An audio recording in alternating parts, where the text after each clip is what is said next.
In Lesson 2.6, we are talking about transformations of functions. And I'm actually going to break this up into parts. There are really three different types of transformations that we deal with respect to functions. And on my next slide, you will get a definition of what each of those mean. Today, however, we're only going to deal with this lesson. We're only going to deal with the transformation known as a translation. And in later lessons, we'll pick up this idea of reflections and dilations. We'll go ahead and define them all now. So let's define these terms, and starting with a translation, today's topic. This refers to the idea of sliding or transferring a figure from one place to another, one position. The idea of taking it from one position to another without it being rotated or turned. You could use either word there. So the idea here is we're just going to move it from its original place, which we call the parent function, parent graph, and we're going to slide it either up, right, left, or down to a new location. And that's the idea behind a translation. A reflection is a flipping of a figure in a line, and typically that's going to be either the x-axis or the y-axis. We literally pick up a figure, a parent function, pick it up, flip it over a line, and set it back down again, and that is what is known as a reflection. And then a dilation is when we're going to change the size of a shape or figure, but not the shape itself. So in other words, it's along these lines. We might have a parent V, and dilation might be taking that V and making it look like this, or making it be even skinnier than its original position. So we change its size, but not the overall shape. It's still going to be a V shape. So that's what a dilation is. Together we call all of these transformations. That's where we get the title of this section. So there can be some important rules regarding translation, reflection, dilation that if you go ahead and learn them now in Algebra 2, they're going to carry forward with you to pre-calculus and calculus. So hopefully we're going to drill these a lot so that you'll be prepared for that next level math class. Now today, we're only going to deal with this top part, the translation part, and then we're going to come back to these other transformations on a later lesson. So for today, let's take a look at what the parent function y equals x refers to. Alright, so when I ask you about y equals x, it always looks like this. It obviously goes through the origin, has a y-intercept of 0. It has a slope of 1. And so y equals x, that's a very, what I call a famous line, because it does some other things for us that we will talk about later when we start talking about inverses of functions. But the parent function y equals x looks like this. A translation of y equals x, notice I have y equals x in this equation, but then I've got this other part, this plus k. K just stands for a number that's obviously not 0. If it were 0, we would be back to this. So some number, in this case we're adding k, so let's just take an example, y equals x, there's the parent, and then we do plus 3. Well, that's the same thing as taking this original parent and shifting or sliding or transferring all of the points on y equals x 3 places upward. Okay, so this line represents a translation of the parent function y equals x 3 units up.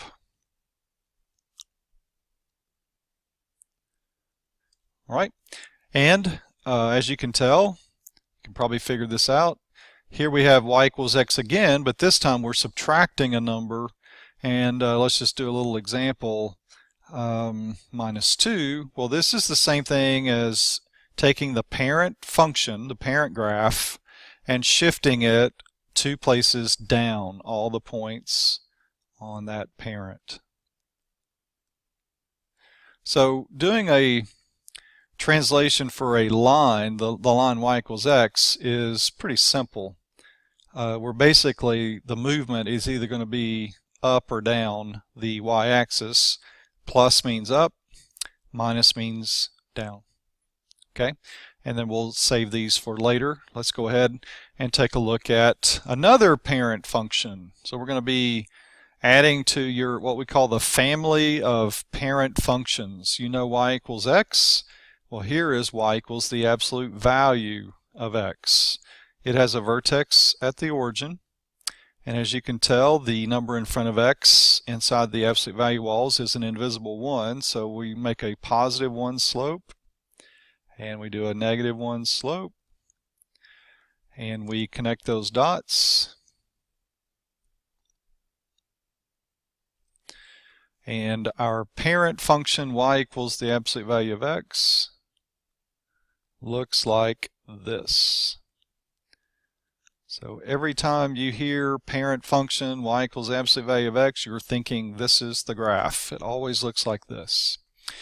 Okay, well, let's talk about some translations of y equals the absolute value of x, starting with my example here. Notice I've got some number k that is either, it could be addition or it could be adding a negative. Okay, we'll look at both cases. Let's just take, for example, I'll do this in colors so we can keep them straight.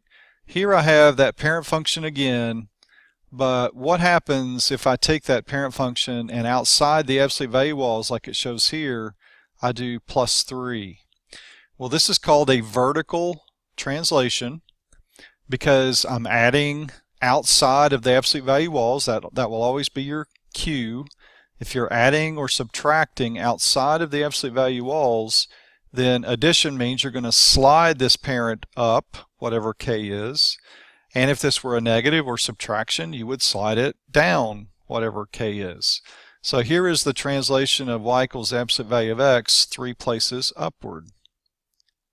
Okay, vertex went up 3. All the other points also go up 3.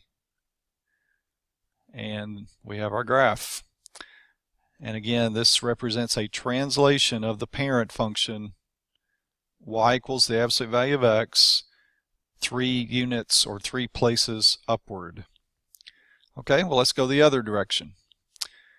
What if I gave you, doing different color here, y equals the absolute value of x, there's the parent, but I said minus 4. Well, this is still a vertical shift, vertical translation, vertical move, but this time I'm going down 4 units. Okay, so it's like taking the parent, you can see the parent function in this equation, and you just slide the parent, in this case, down 4, and sketch your graph. All right, so this would be a translation of the parent 4 units down. Okay, so I gave you the parent, and then the blue represents a translation up 3, green means a translation down 4, and it's pretty, it acts like you think it would. Plus means up, minus means down.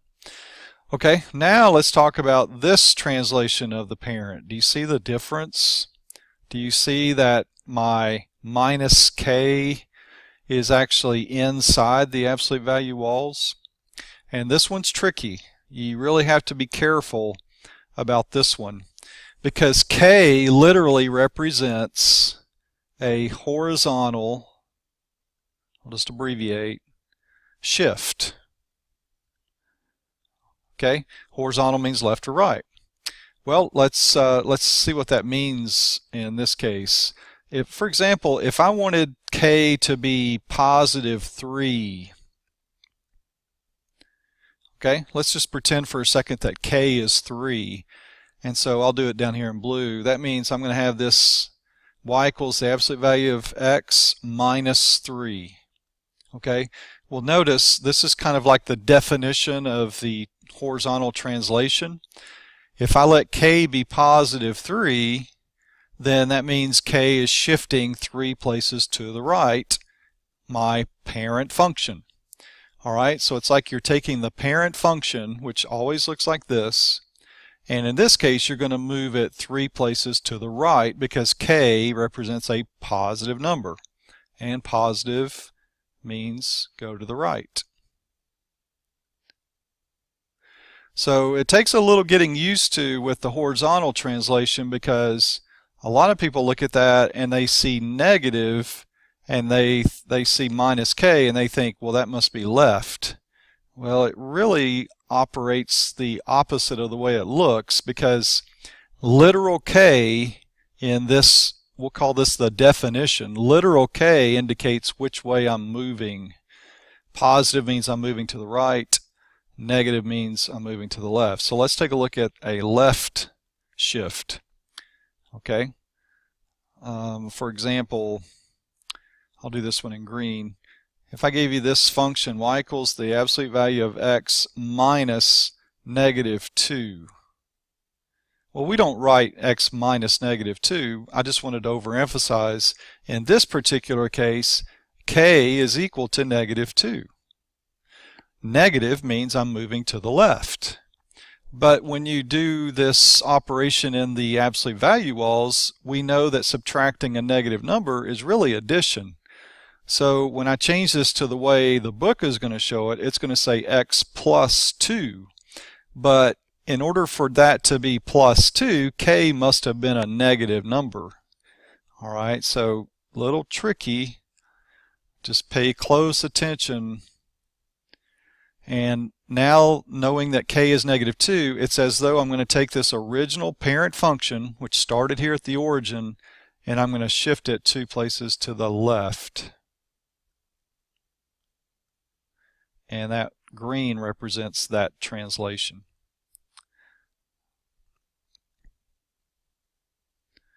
Okay, so let me just recap. For vertical translation of the absolute value, it's pretty straightforward. It's going to be adding or subtracting outside of the absolute value walls, just like this. And maybe I'll just put up here vertical.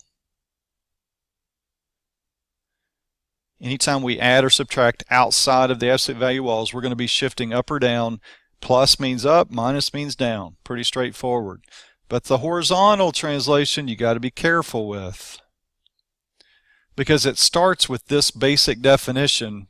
You're looking at the value of k to tell you whether or not you're moving right or left. If k is a positive number, as it is here, k is literally 3, that means I'm going to move 3 places to the right. If k is a negative number, then it's going to cause this to become plus, because subtracting a negative means addition. If k is negative, then that means I'm moving my parent function 2 places in the negative, in this case, to the left. Alright, so we've looked at the parent, y equals the absolute value of x, vertical translation, horizontal translation. Okay, and let's take a look at one more parent function. This is the parent function y equals x squared. Y equals x squared always looks like this. It has a vertex at the origin. And we have these points. You could do inputs. If x is 1, y is 1. If x is negative 1, y is still 1. We could do another input, 2, 4. Because if x is 2, 2 squared is 4. And that's also true for negative 2. So the parent y equals x squared looks like this U shape. I can't draw it. Let me try it one more time. Okay, it's a U shape, vertex at the origin. Well, the great thing about these translations, if you understood the way absolute value translations work, it's the exact same thing when it comes to y equals x squared.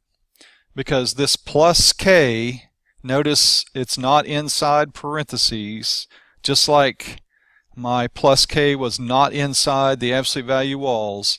that's going to indicate a vertical shift. All right, so let me just give you an example in blue. If I were to give you, here's the parent, but if I added to that 3, okay, since I don't have this inside parentheses, that indicates a vertical shift. It's like taking this parent function and sliding it upward 3 units, all the points on it. Okay, so this point here, 4, 4, would actually, or 2, 4 actually, would become 2, 7. So it's an upward shift. All the points on the graph of the parent shifted upward. And we could do another quick example of a downward shift. Let's do y equals x squared minus 2. Okay, this is the parent. I see the parent function in this. So this tells me to take the parent function and slide it 2 places downward. Okay, so from 2, 4, which was on the parent, it will become 2, 2. All right, so the green represents a translation of the parent function. Okay, and just like we talked about before with absolute value, very similar. You see my definition of the translation. K will tell me, whatever that number K is, tells me how to move left or right. All right, so this is vertical. K is not inside parentheses. This is horizontal. K is inside parentheses. All right, so let's just give you an example. Here's in red. What if I gave you y equals parentheses y or x minus 3 quantity squared?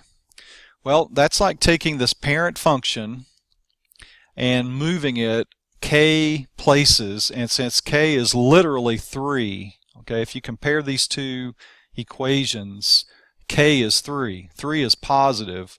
So that's like taking my original black parent function and shifting it 3 places to the right, all the points. Okay, so from 2, 4, I'm going to go right 3 places. And from 2, negative 4, I'm going to go right 3 places. So my red represents a translation of 3 units to the right. And let's just do one going the other way because these are a little tricky.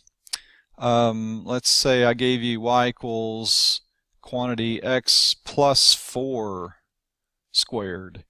Okay, well, in order for this to become plus, looking at my original definition of a translation, k must have been a negative number because x minus negative 4 would make plus 4. So again, you got to think opposite for these horizontal translations. That's like shifting the original parent, which started at the origin with its vertex, and we move it, in this case, 4 places to the left. Okay, so my original 2, 4, when you move it 4 places to the left, 1, 2, 3, 4, it'd be right there. And then, of course, the other point would be here. Those are rough sketches, but I think you get the idea. Okay, so that is what I wanted to cover with you today, just the translations. Let me see if I can give you a little bit of homework help. The only thing you're going to have to do tonight will be 8 through 13. So the first thing to do in these problems, and these aren't your actual homework problems, but I try to match them up pretty closely. Describe the translation. Okay, so here's the way you would answer number 1. This is the parent y equals x squared, and it's translated 3 units up. Okay, remember, if it's not in parentheses, then it indicates a vertical movement, and plus 3 means up. And then I'm hoping you'll be able to graph this, and if you just want to do, there's graph paper on Moodle, but if you also just want to do this on like a rough sketch, just take your original parent function, which I showed you over here, And actually, we did that one right here in blue. There's the answer, y equals x squared plus 3. Okay, so give me the description of what this is telling you to do to the parent, and then do a graph of that given function. Okay, let's take a look at number 2. The absolute value function. So this is the parent y equals the absolute value of x, translated 5 units down.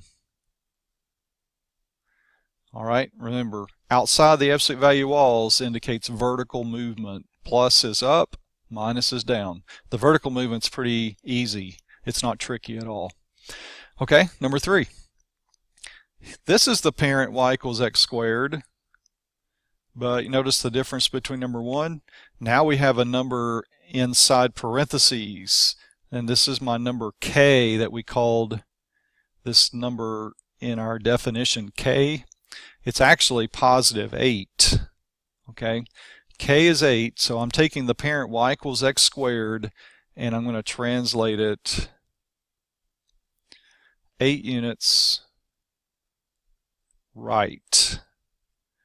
You'll have to get used to the horizontal translation. They really act the opposite of the way you might think they act, because a lot of people just assume this is negative 8, but you're looking at the number in this spot to tell you what k is.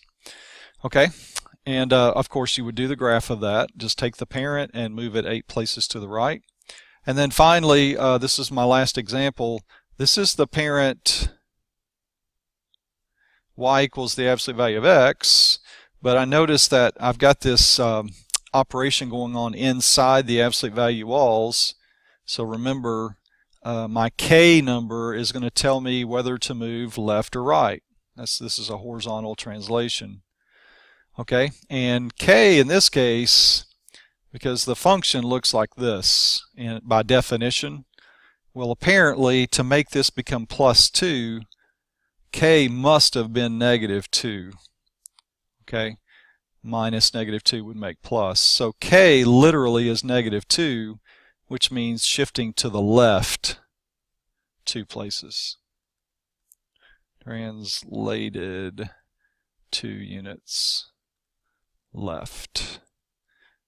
Okay, got my D's there. All right, and so not a lot to do. You're just doing that set of problems, and we'll break this up into small pieces. But for now, all I want you to do is understand the translation rules. And there's 3 parents: y equals x, y equals absolute value of x, and y equals x squared. And hopefully those previous slides help you to understand the translation of each of those 3 parent functions. So see what you can do with those, and we'll talk about them tomorrow. Let me know if I can help you.